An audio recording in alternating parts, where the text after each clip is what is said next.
Frederick Townsend Ward was born in 1831 in Massachusetts, and as a teenager he worked as a sailor and was described as being daring, reckless, rebellious, and valuable. He would also meet Giuseppe Garibaldi in Panama or Peru in 1850. Sources really aren't clear on that matter. However, he also may have been a Texas Ranger and mercenary in 1858, but that's not really solid.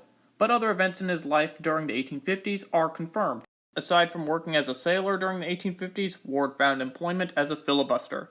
Now, filibustering in the 1800s was raising private mercenary armies and leading them into other countries to advance either one's own schemes or those of wealthy sponsors. And Ward worked for the infamous king of filibusters, William Walker, in Mexico, where he learned how to recruit, train, and command mercenary troops in Sonora. Ward had learned about practical warfare during his filibustering experiences in 1854, and when he served as a lieutenant in the French army during the Crimean War. He learned about weapons, tactics, using riflemen in mobile platoons rather than in fixed firing lines, as well as siege techniques. Ward also learned that the frontal assault was of limited value against disciplined long-range firepower, and to gain experience under fire. He, however, did not serve throughout the entire war because he was allowed to resign after being insubordinate to a superior French officer. A few years later, Ward and his brother arrived in Shanghai, China in 1860 for the purpose of trading, perhaps as an extension of their father's New York office. While this may be true, given Ward's activities in the 1850s, it's pretty certain that he had ulterior motives for his return. He had little respect for the Shanghai business practices, which he dismissed, and he also coincided with the buildup of Taiping forces in the area, as China was kind of in the midst of a civil war known as the Taiping Rebellion. While his brother took up the boring business of trading in Shanghai, Ward took up a customary employment as the executive officer aboard the Confucius, which was an armed riverboat commanded by an American, employed by the Shanghai Pirate Suppression Bureau. The bureau had been organized by Zhu Huan and Wu Zhu, Shanghai governmental officials, all who took great pains to shield explicit imperial association with Western mercenaries and military forces. Ward would consistently show bravery and initiative on board the Confucius, which reflected great credit upon him, as the prominent men of Shanghai would take notice. His exploits and previous military experience gave him the ability to empathize with the local population and motivate Chinese soldiers, as his stated mercenary intentions made him an attractive candidate to lead a force of foreign nationals in defense of Shanghai against the encroaching Taiping. Wealthy Shanghai bankers Wu Zhu and Yang Fang both increasingly recognized that such a force was necessary, as imperial Qing forces were frequently staffed by Confucian scholars and conscripts rather than experienced commanders and soldiers, and had all too often proved to be unequal and ill-equipped to the task.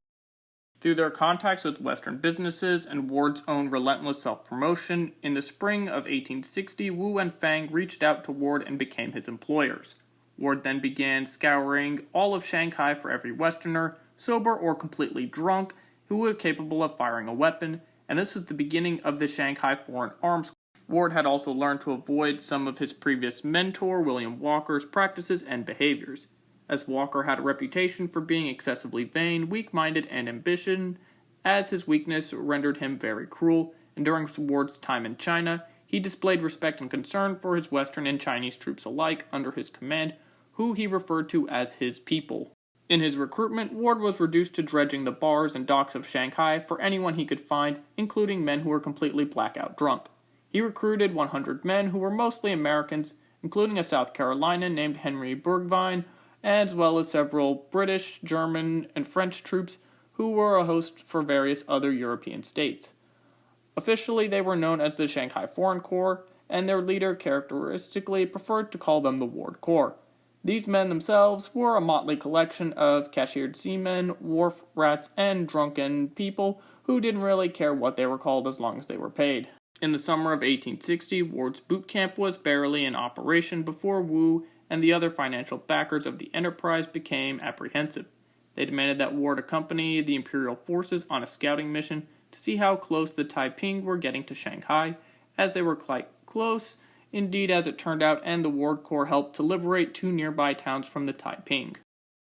Wu was so delighted with this initial success that he then tasked Ward with expelling the Taiping from the nearby city of Songqiang.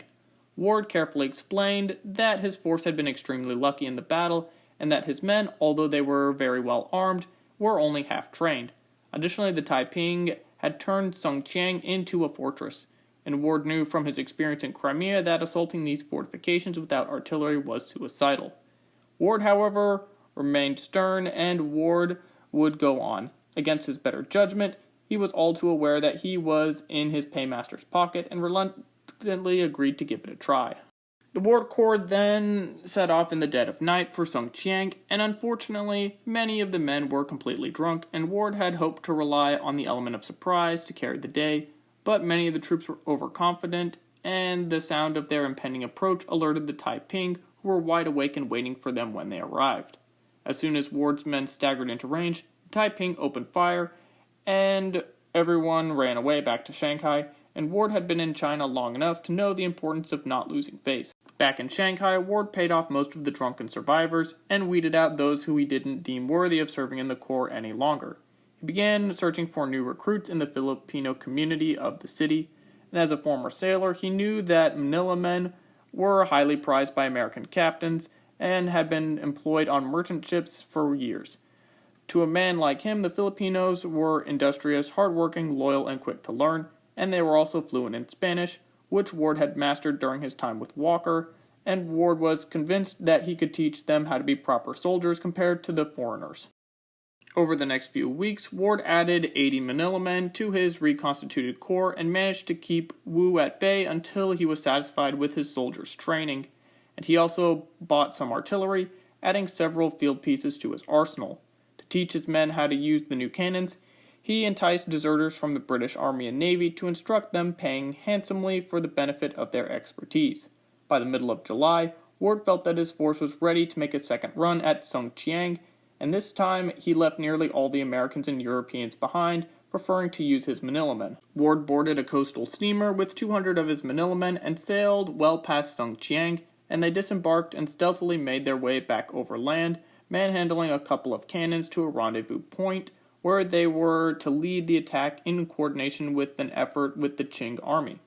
As the Imperial troops watched, Ward's men brought their cannons under the noses of the enemy, crept unnoticed all the way to a moat surrounding the city, and the Taiping had no idea what hit them until Ward's gunners blew the city's eastern gate to smithereens and rushed in, only to be confronted by a second interior gate. With the Taiping firing down from above, Ward and his Manila men placed several kegs of gunpowder against the interior gate. Meanwhile, his artillery began blasting the Taiping on the wall with canisters, decimating them with hot shrapnel. Ward, still under fire, and armed only with a walking stick that he had recently begun sporting, personally set off a huge keg of gunpowder charges against the gate. The explosion rocked the earth and knocked the attackers and defenders alike to the ground, but it only managed to blast a hole large enough for a single man to squeeze through. Ward would climb to his feet, waving his stick, and ran forward shouting at the top of his lungs to go through, as he hurled himself forward and disappearing through the hole. Burgevine, the South Carolinian, and Vincent Macanaya, who was one of the first Manila men to join the Ward Corps, would follow suit. One by one, the rest of the Filipinos would also surge through the tiny gap. Ward, who was now wounded, would lead his men to the top of the walls, where they poured lead into the Taiping, and after a vicious struggle, they succeeded in capturing the enemy cannons.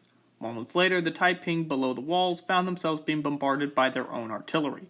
Ward set off a rocket to signal the Imperial troops beyond the walls, but they stayed where they were, safely out of harm's way, leaving Ward and his men outnumbered 5-1 to fight for their lives against the Taiping, and when it was over, the city looked like a butcher's yard. Against all odds, Ward and his Manila men had prevailed, but their victory had cost them dearly, as out of 200 men, 62 were killed and 100 were wounded, and the Qing had not even joined the fight.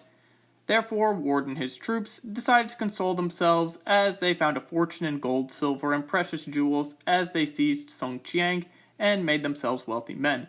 For the Chinese population of Shanghai, the Ward Corps had become heroes, and hundreds of new recruits would flock to join them. As for the Taiping, their leadership reluctantly realized that a new and deadly enemy had been sent in against them, as the Taiping leadership had been content to remain in their palaces and just do a bunch of drugs and alcohol. The Taiping had been organized to function now as a regular army of stormtroopers, and their generals had picked up a thing or two from Genghis Khan.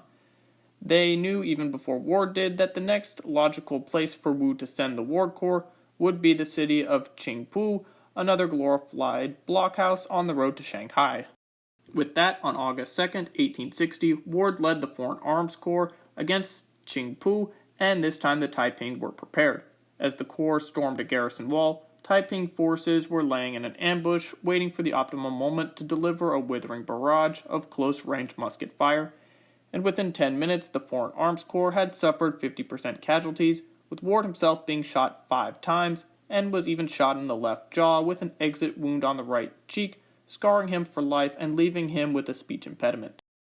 Unable to speak, Ward coolly wrote out his instructions to Makanaya, who was now his most indispensable subordinate, and he followed to the letter, as the Ward Corps carried their wounded with them while conducting a fighting retreat, and somehow managed to escape the death trap that had been prepared and sprung onto them. The ground behind was littered with their dead, as the Taiping marksmen had personally targeted Ward. The force retreated, and Ward returned to Shanghai for medical treatment, and attempted to even recruit more forces and buy additional artillery. And within several days, the remnants of the corps laid siege to Qingpu and bombarded it with artillery. And by the time the Taiping's best military leader, called Zhang Wang, or Faithful King, had arrived, he dispatched 20,000 troops downriver to break the siege, sending the Ward Corps fleeing back. Ward's second-in-command, Henry Burgoyne, held the corps briefly together, but it soon ceased to function as an organized entity, as the Ward Corps limped back to Shanghai, where Ward and other wounded would receive medical attention and treatment for their injuries. While they were in the hospital, the Taiping would besiege Shanghai and succeed in penetrating the city, when they would halt their siege and proceed to immediately move in the opposite direction to join a battle with the imperial forces coming down from Hunan. Wu had grown quite fond of Ward and arranged to have him secretly leave out of Shanghai for further medical treatment by Western doctors, and he returned to the city in spring of 1861, intent on rebuilding his forces. The moment he set foot in port, however, the British arrested him and prepared to hand him over to American authorities for deportation.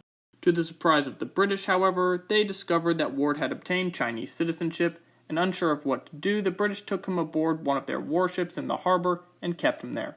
Fortunately for Ward, he managed to get word to Makanaya, who was waiting in port, and under the cover of darkness, Ward squeezed through a porthole and slipped unseen into the water, and swam a short distance to Makanaya, who was waiting in a skiff for his escape. Once back on land, Ward gave the British a wide berth and began building up his forces in earnest. After taking another unsuccessful crack at Qingpu, he approached Wu with a bold new scheme. To the delight of Wu, Ward proposed to equip, train, and mobilize an enormous military machine as a true Western-style army composed almost entirely of Chinese troops, and Ward was confident that the Chinese would flock to his banner. And in May of 1861, Ward once again led the Foreign Arms Corps into battle at Qingpu, and once again the assault failed with heavy casualties, and this was the last major engagement of the Foreign Arms Corps in its primarily Western configuration. And that is the end of Part 1 about Frederick Townsend Ward and his adventures in China leading the Foreign Arms Corps, aka the Ward Corps. Part 2 will cover his leadership of the ever-victorious army, so look out for that video, and thank you for watching.